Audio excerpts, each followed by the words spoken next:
Hello everybody, and thank you for sharing your time with me. I'm sending this message through various different channels to reach my dear Russian friends and the Russian soldiers serving in Ukraine. I'm speaking to you today because there are things that are going on in the world that are being kept from you, terrible things that you should know about. But before I talk about the harsh realities, let me just tell you about the Russian who became my hero. In 1961, when I was 14 years old, a very good friend of mine invited me to come to Vienna and to watch the World Weightlifting Championships. I was in the audience when Yuri Petrovich Vlasov won the World Championship title, becoming the first human being to lift 200 kilograms over his head.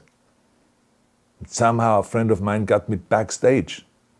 All of a sudden, there I was, a 14-year-old boy, standing in front of the strongest man in the world. I couldn't believe it. He reached out to shake my hand. I still had a boy's hand. He had this powerful man's hand that swallowed mine. But he was kind, and he smiled at me. I will never forget that day. Never. I went home and I put his photo above my bed to inspire me when I started lifting weights. My father told me to take down that picture and to find a German or an Austrian hero. He got really angry, and we argued back and forth. He didn't like Russians because of his experience in the Second World War. You see, he was injured at Leningrad, where the Nazi army that he was part of did vicious harm to the great city and to its brave people.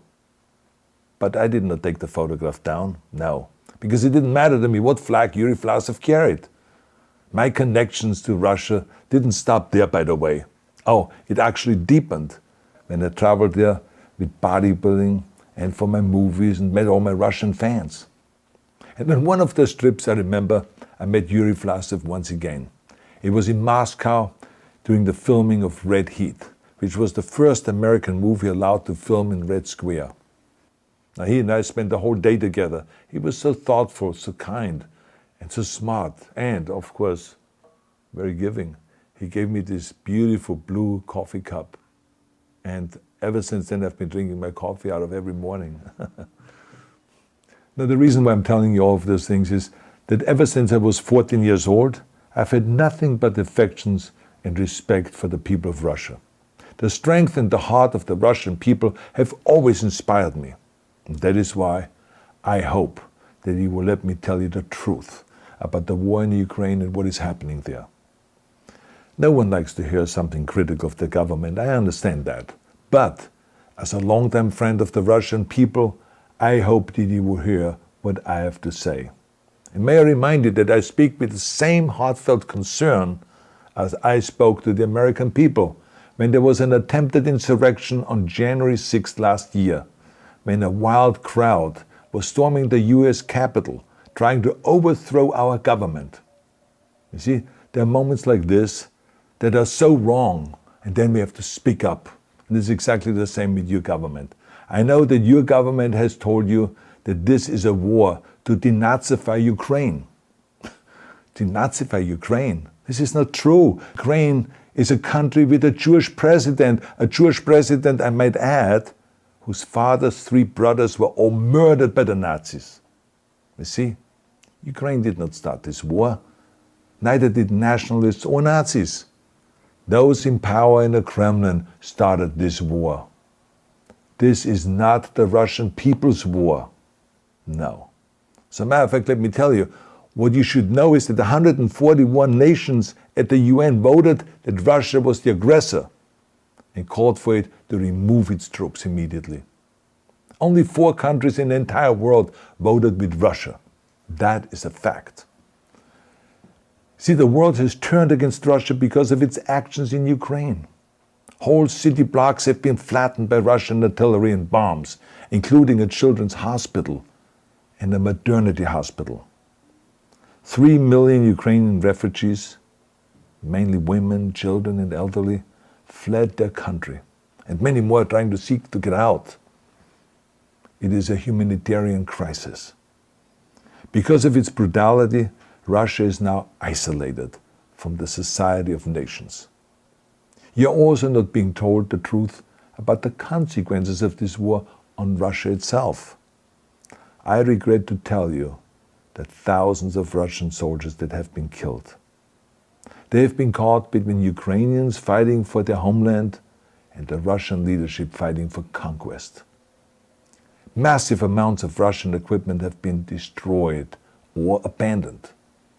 The destruction that Russian bombs are raining down upon innocent civilians has so outraged the world that the strongest global economic sanctions ever taken have been imposed on your country. Those who don't deserve it on both sides of the war will suffer. The Russian government has lied not only to the citizens, but to its soldiers. Some of the soldiers were told they were going to fight Nazis. Some were told that the Ukrainian people would greet them like heroes, and some were told that they were simply going on exercise. They didn't even know that they were going into war. And some were told that they were there to protect ethnic Russians in Ukraine. None of this is true. The fact is that Russian soldiers have faced fierce resistance from the Ukrainians who want to protect their families and their country.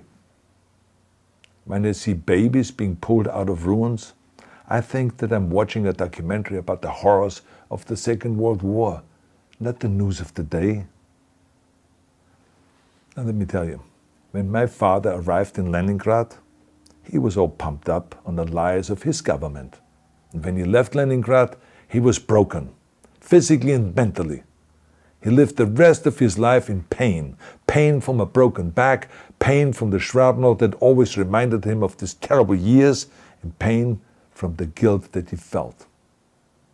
To the Russian soldiers listening to this broadcast, you already know much of the truth that I've been speaking. You have seen it with your own eyes. I don't want you to be broken like my father. This is not the war to defend Russia that your grandfathers or your great-grandfathers fought. This is an illegal war. Your lives, your limbs, your futures are being sacrificed for a senseless war condemned by the entire world. Now, to those in power in the Kremlin, let me just ask you, why would you sacrifice those young men for your own ambitions? To the soldiers who are listening to this, remember that 11 million Russians have family connections to Ukraine. So every bullet you shoot a brother or a sister. Every bomb or every shell that falls is falling not on an enemy, but on a school, or a hospital, or a home. I know that the Russian people are not aware of such things are happening. So I urge the Russian people and the Russian soldiers in Ukraine to understand the propaganda and the disinformation that you are being told. I ask you to help me spread the truth. Let your fellow Russians know the human catastrophe that is happening in Ukraine. And to President Putin I say, you started this war. You are leading this war. You can stop this war. Now, let me close with a message to all of the Russians who have been protesting on the streets against the invasion of Ukraine. The world has seen your bravery. We know that you have suffered the consequences of your courage. You have been arrested, you have been jailed, and you have been beaten. You are my new heroes. You have the strength of Yuri Petrovich Vlasov. You have the true heart of Russia. My dear Russian friends, may God bless you all.